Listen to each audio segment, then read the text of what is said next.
بوغ دو كاكاوات وإلا زبدة الفول السوداني، غسات بنينة برشا، فوائدها لا تحصى ولا تعد، تتباع ياسر غالية في المحلات مالغري اللي هي ما تتكلفش وزيد سهلة في التحضير.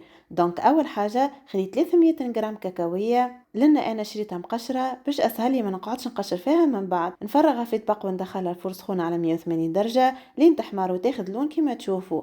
وهي سخونة نفرغها في الميكسور دو بريفيرونس يكون 1 2 3 باش في ساعة تولي بات. رشة الملح باش تعزز النكهة، نغرف عسل ونرحي كل شيء مع بعضه من الاول باش تولي بودغ وتلصق على جنب. نهبطها بالمغرفة ونكملوا نرحيو. المرحلة هذه تاخد شوية وقت، على هذا كان الميكسور نتاعكم ماهوش قوي ماذا بكم ترتحوه شويه خير من اللي يسخن. طبعا نكملوا نرحيو لين نتحصلوا على بات، وهذا قوامها يكون كما في الفيديو بالضبط. نفرغوها في حكه تكون بالله تصبر معكم مده طويله في الثلاجه وما يصير لها حتى شيء. سجلوا الريسيت عندكم باش نعملوا بها برشا حاجات بنينه البريود الجايه. كيف زادت نجموا تفطروا بها فطور الصباح، حاجه صحيه وزيد ياسر ياسر بنينه. يلا نتقابلوا في بنه جديده.